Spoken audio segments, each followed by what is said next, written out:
Welcome to the Ecommerce Marketing Podcast, the highly rated digital marketing podcast that provides weekly digital marketing tips and strategies from some of the world's top digital marketers and e-commerce entrepreneurs that will help you take your digital marketing to the next level. Sit back and enjoy this power-packed episode hosted by Arlen Robinson, who is an e-commerce entrepreneur and digital marketing expert with over 20 years of experience.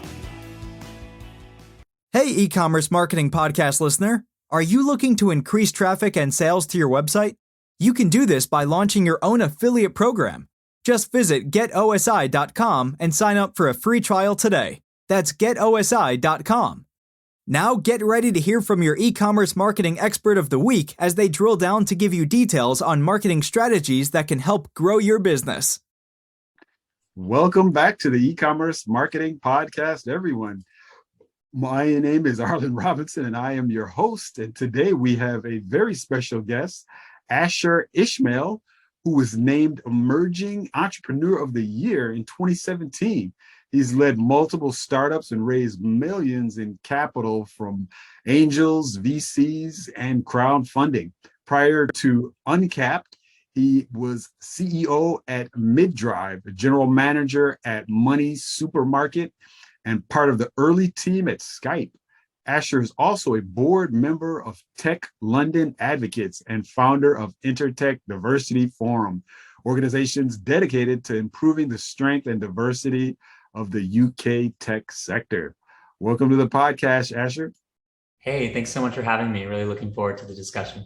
Yes, I am as well. Today we're going to be talking about how an e-commerce business can pursue fundraising. It's definitely a topic we've never covered before. We've had a lot of focus, of course, on different marketing tactics, but there does reach a point in the life of many e-commerce businesses where they're going to need to raise funds. Of course, it's not for every business, but there are definitely a lot of businesses these days where they're going to reach a certain point where they say, okay, to meet our goals, we're going to need to raise funds. And so we're going to talk about a little bit about that, and you're going to definitely enlighten us on that. But before we do get into all of that, why don't you tell us a little bit more about your background and specifically how you got into what you're doing today? Yeah, sure. So, as you mentioned, I'm one of the co-founders of Uncapped. And what we're really passionate about is that founders shouldn't have to give away equity in order to fund their growth.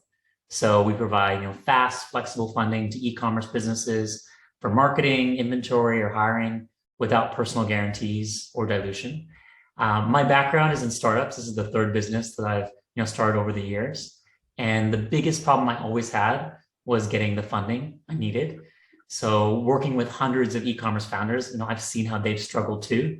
So for me, it's a dream to get to work on Uncapped because every day I get to help other entrepreneurs get the funding they need. Our first customers were also my friends. So from the start, we really try to create a product that is really friendly. It's fast, it's fair, transparent. It's the product I wish always existed. Right. We're now in 22 countries, including the US, the UK, Germany, Poland, Spain. Our business has been growing exponentially, so deploying hundreds of millions of dollars. Mm-hmm. And we actually now fund more businesses in a day than a typical VC will fund in a year. Wow. That's good stuff. Really good stuff. Yeah. One of the things that definitely kind of rang kind of a bell with me is I've talked to a lot of businesses in the e-commerce space, as you can imagine, over my 20 plus years in the business. And so it's, I can remember early on the whole fundraising space was really daunting for a lot of businesses. And it seems like what you guys have created is just kind of more of a process where you can help guide these businesses through it, assist them with the fundraising, get them in line with the VCs, and really help them, manage them through that whole process. Because I don't think, 20 plus years ago, I don't think something like this existed. Yeah, absolutely. And I mean, Uncapped is really born out of the frustrations I faced when I was, launching and running my first business. I did my first business in 2003. And, I was young and I was just trying to raise 100K, and I probably had 100 meetings and got 100 no's. Wow. And, I didn't want to take financing from the banks because they all wanted personal guarantees. Sure. And venture capital, it wasn't ideal either because, I didn't have that track record, or I didn't have connections or that warm introduction. And so I just repeatedly missed out on growth opportunities. Yeah. And, I came around to raising money for my second business, and I thought I had it all figured out. And I ended up raising millions in venture capital money. But Okay. then I also got terribly diluted. Oh, wow. And I just started to realize, the options for me were really limited. And it just seemed depressing. It's just depressing to think that you could work so hard and then own so little of my company. Yeah. So, I thought, it's not just me, right? Every growing business is often has to face this decision between raising either costly capital from equity or burdening themselves with traditional debt. And, I thought there must be a better way. And, that's where we started working on Uncapped. Yeah, that's good stuff. I've talked to so many different founders on the podcast, and I've heard different stories where, that whole must be a better way kind of mentality really goes into birthing really just a great offering, great products, great services. And it's good to know that, what you've created really came out of your need for it when you were on the other side of the fence as a startup business owner trying to raise money. And so that's where a lot of the great ideas and the successful businesses really come out of, because it comes really out of a need that the founder has experienced, or problem that the founder encountered, in a previous life, or so to speak.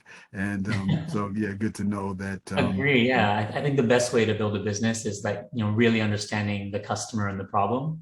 Yeah. And what a better way to do that than to, go through the pain yourself and really do something that works for you. Right. So that ended up being the case for us. And, then I ended up, working with a lot of my friends who are co-founders, and, really, really proud that, a lot of them actually wanted to use us, and it's helped us grow because, they've told more people, and that's meant that we've really built our business really quickly. Gotcha. Well, good stuff. One of the first kind of directions I want to go, questions I wanted to ask is, with fundraising as a business, I know there's, business has usually will have a set list of goals, things that they want to achieve, the projections for, revenues and profits that they want to reach, all of these things they can forecast. But as far as fundraising itself, when does an e-commerce business know when is really the right time to raise funds, or is there such a thing? So I think, there's probably two real reasons to go and raise money. The first is you have, a killer idea and it's only partially validated, and you need capital to get to product market fit. Mm-hmm. The second is you already have product market fit with real customers and real revenue, but you need capital to grow and expand. Mm-hmm. And so it's deciding which stage are you at. And if you're at the earlier of that, you're probably more in a seed stage. Yeah. And that's the kind of round that you're raising. If you're in a place where you have that product market fit and you're actually seeing real revenues come in, maybe you're more raising something like what we call a Series A, where you're expanding an existing business model. With Uncapped, I think also we've tried to think about it a little bit differently, because, businesses don't necessarily fit into a traditional model of I'm going to raise this round and this round. It's actually thinking, hey, we're a great fit for you if you're doing at least 10K of monthly sales. Okay. And the reason I'd say 10K is because that's the stage where, you go from something that's being side of desk to actually something where you say, hey, I can do this as a full-time role. Because, you're making enough money that you can take off and actually start to pay yourself a salary. But if you're doing that, the other criteria we have is that you're doing that for at least 6 months. Mm-hmm. And the rationale there being that now you have a history, which is a little bit more predictable. And it gives you that confidence that you're in a space to actually take additional capital and really add that fuel to the fire and really grow that business. And that's kind of the business that we're looking particularly to find, is those ones that are at that moment that they're ready to scale. Okay, gotcha. Now, let's say we're dealing with a business that fits, one of those categories. Maybe they're ready for the seed round of funding. They've got an initial idea or product or service offering, and they, and it's validated by the market. Then they need to kind of grow to really fully develop it, or they're the other way around. They have the product market fit. They're selling it. They just need to, take it really kind of to the next level. If they're in one of those categories, then, is there something that these businesses need to do prior to them looking to fundraise, prior to them, let's say, approaching a company like Uncapped? Well, I think there's a lot of things you can say about how you can prepare generally for fundraising, and having your numbers in play, having the the key documents they need. I think that's really well documented. But I guess what I would say is the more important thing is having the right mindset, because fundraising isn't easy. In fact, it's one of the most difficult and frustrating, time-draining activities potentially that you as a founder are going to undertake as part of your company's growth. And I think early on, especially if you have a small team, fundraising efforts can just consume way more time than you'd like them to. Mm-hmm. And I think if you want to raise equity, especially, unfortunately, there's really no shortcut to that process. So I think one of the key things to do is to develop a fundraising mindset. And it probably centers on a couple of different ideas. Like the first one is just about planning ahead, because, realizing that fundraising is a process, mm-hmm. and it takes time and it's rarely quick or painless, unless you're, those exceptional folks who can just go out and like raise around in lightning speed. For most people, the earlier that they start the planning process and starting developing relationships, the better off they're going to be. And the more likely that they're going to avoid fundraising in desperation mode. Mm-hmm. The other thing I would say is that you got to expect rejection. So I think you have to really embrace rejection as part of the process and not take it personally, because it happens. Okay. Sometimes for good reasons, for dumb reasons, and many times for reasons that just forever remain a mystery. Yeah. So I think that, those two things together really set you up much more for success. Gotcha. Now, you had mentioned the cases where a company is trying to raise funds, maybe kind of at a desperation, so to speak, or almost looking for almost kind of a lifeline, so to speak, from an investor that's going to, resuscitate them. Is doing something like that a bad thing, or have you seen examples of that actually working out, where a business is, they're really struggling, they're not growing, and they feel that if they get an infusion of cash, it's going to give them a kind of a renewed life? Do those types of situations often work? Well, I think for most investors, there's usually two main drivers behind you in the early days about who they fund. Mm-hmm. The first is FOMO, which is like fear of missing out. Yeah. And then second, it's growth metrics. I see. So when you're fundraising in desperation mode, you've lost FOMO, right? Because you're not going to get that drive, that eagerness from investors, which is often critical to closing the first money. Mm-hmm. So now you're in a mode where you're depending on metrics. But if your metrics, again, are really challenged, that also is the hardest time to raise money. And that's where probably you're going to end up being more diluted, because you're going to end up giving up a bigger chunk of your company, mm-hmm. because you're not in the place where you have the leverage, with that investor. You have multiple bets coming at play. So I think all that comes back to, as well in your fundraising also, it's really thinking ahead to understanding, when is the time of year that you should be fundraising? What's your, in e-commerce, especially, seasonality is like critically important, right? And so understanding where's that moment in the year where you're going to be more cash constrained. When are you going to hit your biggest numbers? Probably in the golden quarter, right? Q4 is generally in e-commerce the hottest time. So probably shortly after that, you probably would be thinking, hey, that's a good time to do a round. Mm-hmm. But also making sure you're doing that well ahead of the point where actually you are in desperation mode, right? So you're raising from a place of confidence. Gotcha. Now, you had also mentioned this, like when you gave the example when you were fundraising for the companies you were with prior to launching Uncapped, where you may have had like 100 no's, before you got that. Yes. To prepare for something like that, is there like, I know that's not uncommon, of course, but,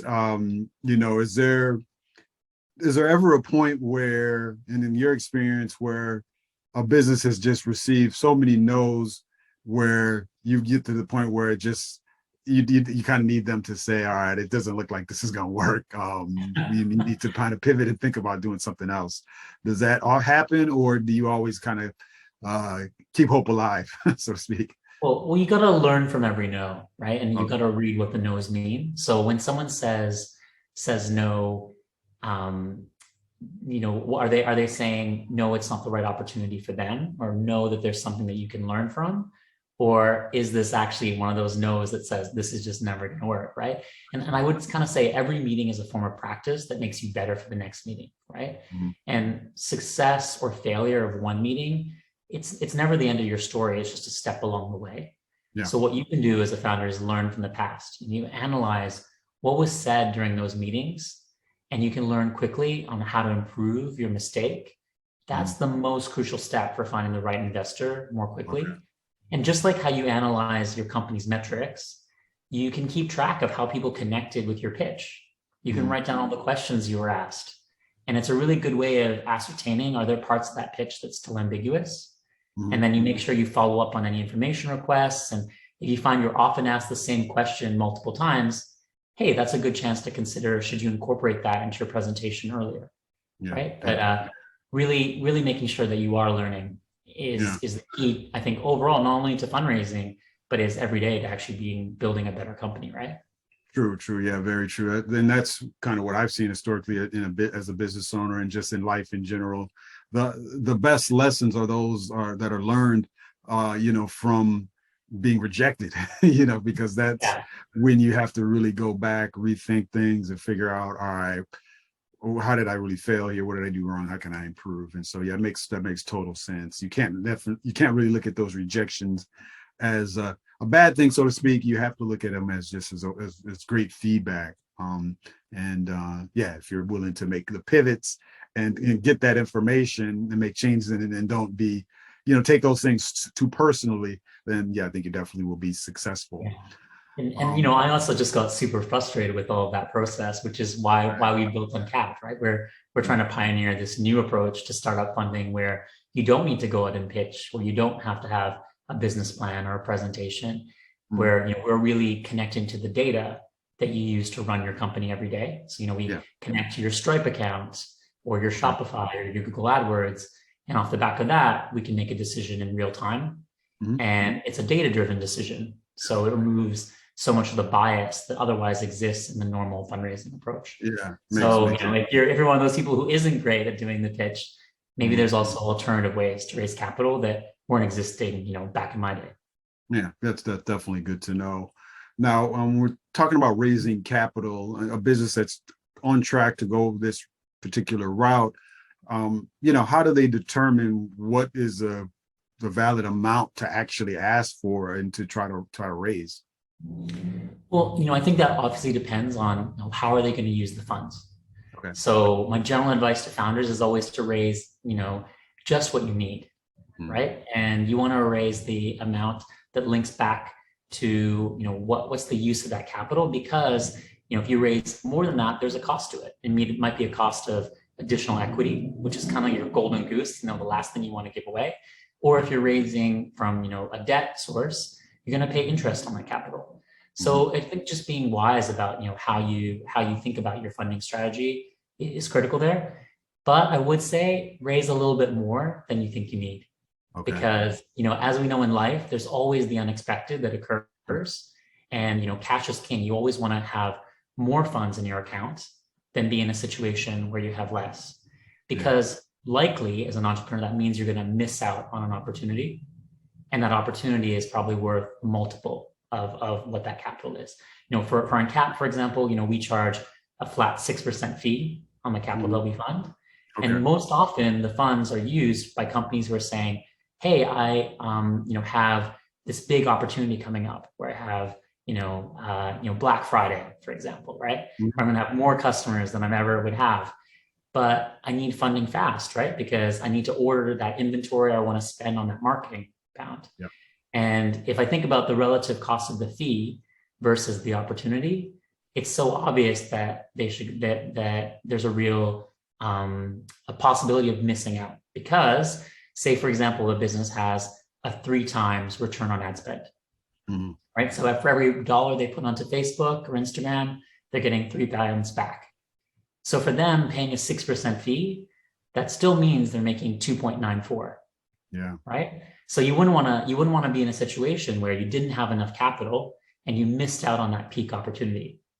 So it's just thinking through, what is the opportunity for you and for your business?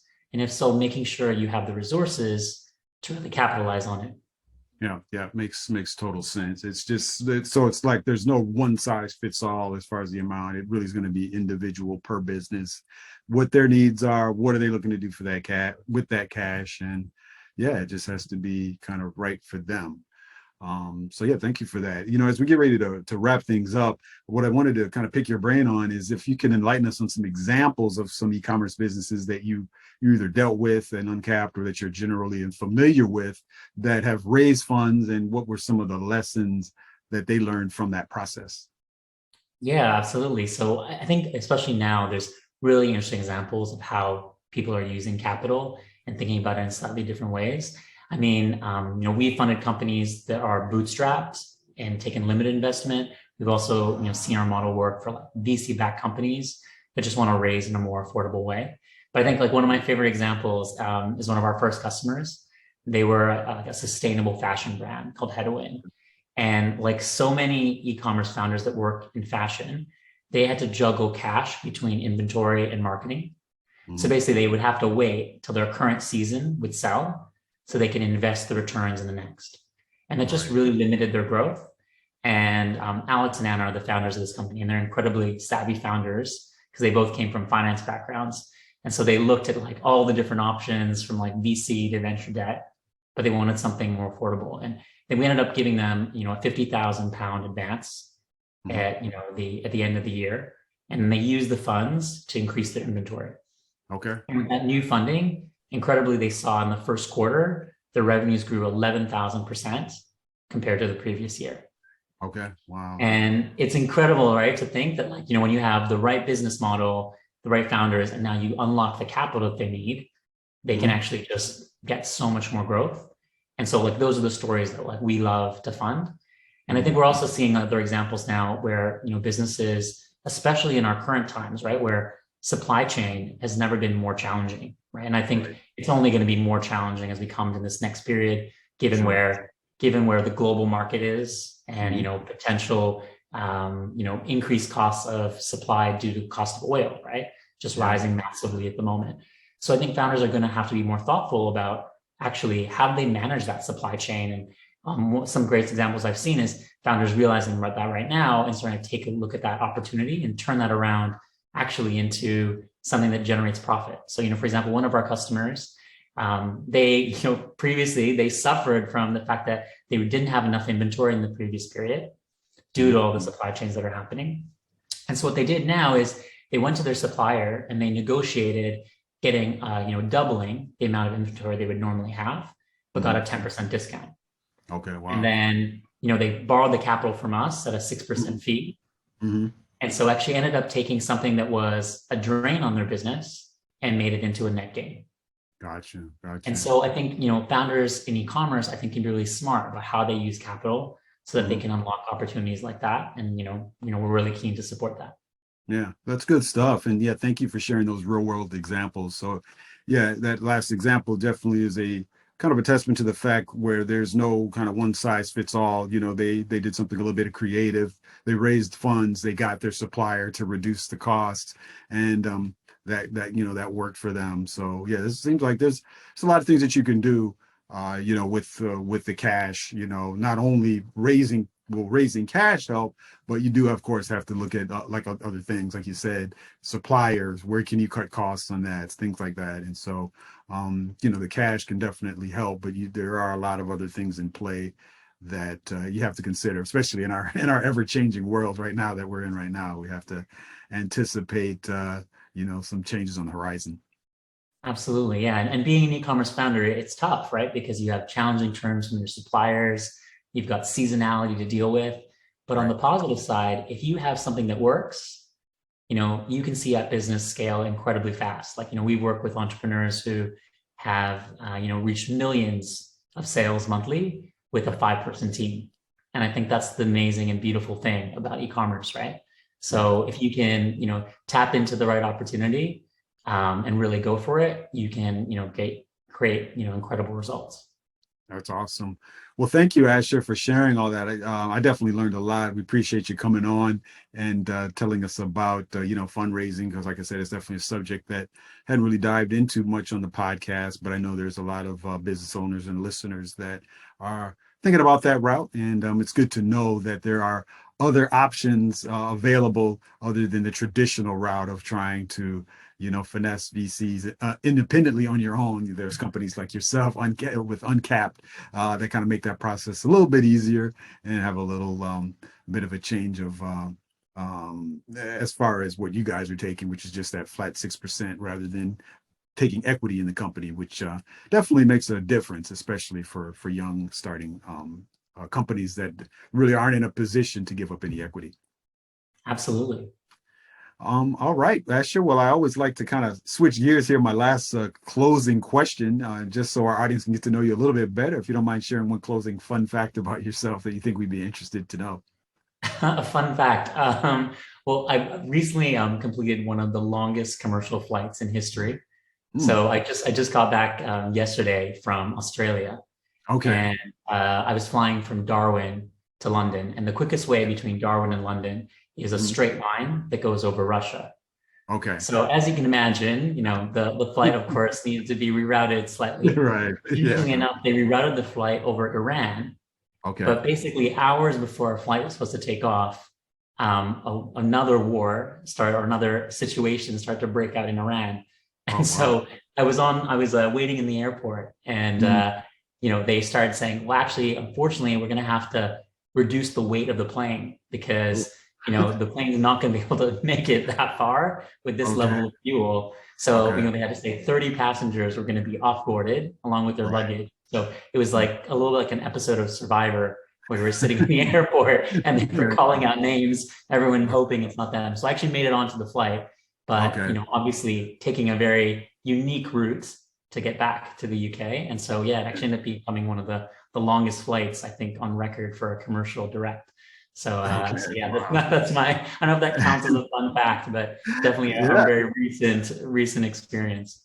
Definitely a fun fact. Yeah, a long commercial flight. Well, hopefully with that long flight, you had some good seats and, good flight crew. Because I know these days, it's they've scaled back quite a bit on the airlines as far as the amenities, unless you're paying for the first class or business class, it can be a little tough. Oh God, no, I was in the cheap seats, but it was fine. Luckily enough, though, that they had taken the 30 passengers off the plane. We actually had a roomier plane, so I actually got 3 seats to myself. Okay, but it all worked out in the end. And I think they also hopefully they got onto another flight. So, in the end, that probably great for everybody in some sense. Yeah. Probably not the best for the airline, but we all made it out. Okay, well, that's awesome. Well, thank you for sharing that fun fact, Asher. I appreciate that. And but lastly, before we let you go, if you don't mind letting our listeners know the best way for them to contact you if they're interested in fundraising or they want to, pick your brain anymore. Yeah, sure. So, one way is you can follow me on LinkedIn. So every week I release new content about helping founders think about building a company, but also fundraising in particular. So that's one way. But I'd also, I had a little bit of a special offer for your listeners, Arlen. Okay, great. Basically, if you run an e-commerce store and you're listening and you're doing at least 10K per month in sales and either want to, scale your campaigns faster or purchase inventory, we'd love to help at Uncapped. And last month we ran this super successful campaign where we funded hundreds of store owners and we gave them up to 50K, absolutely free. So no fee. Normally we charge a 6% fee. But last month we did it for exactly 0. And, on our website, you won't find mention of this anymore. It's gone. But we thought, for listeners of your podcast, we'd be ready to make it happen again. So all you have to do is reach out to me at asher@weareuncapped.com with the subject line secret 50K and a bit about you and see if you qualify. So, do it now, don't wait. It takes 3 minutes. And we'd love to hear about your store and potentially help you get some more funding to accelerate your growth. All right, that's awesome. Well, thank you for offering that to our listeners. Definitely encourage them to reach out to you if they fit that criteria. And because you can't beat 50K with no strings attached on that. I'm sure that can help many of the listeners of the podcast. So definitely encourage them to reach out. And thank you for offering that again. All right, I hope so. Thanks so much, Arlen. It was really great to speak with you. Awesome. No problem, Asher. It's awesome having you today on the Ecommerce Marketing Podcast. Thank you for listening to the Ecommerce Marketing Podcast. If you've enjoyed this episode, be sure to rate, review, subscribe, and share it with everyone you know. Are you looking to take your digital marketing to the next level but are tired of weeding through countless YouTube videos with unproven and untrusted marketing strategies? Well, we have the answer for you. The More Sales Every Month online digital marketing course. In this information-packed course, you will learn effective keyword research, link building, content marketing, and much more to attract and convert your site visitors into paying customers. Just go to moresaleseverymonth.com and sign up today for a low one-time fee. In addition to this power-packed course, if you would like to get access to a growing repository of digital marketing articles, PDFs, and ebooks, check out getosi.com/resources and opt in to get full access to our library of priceless marketing information to help you take your digital marketing to the next level.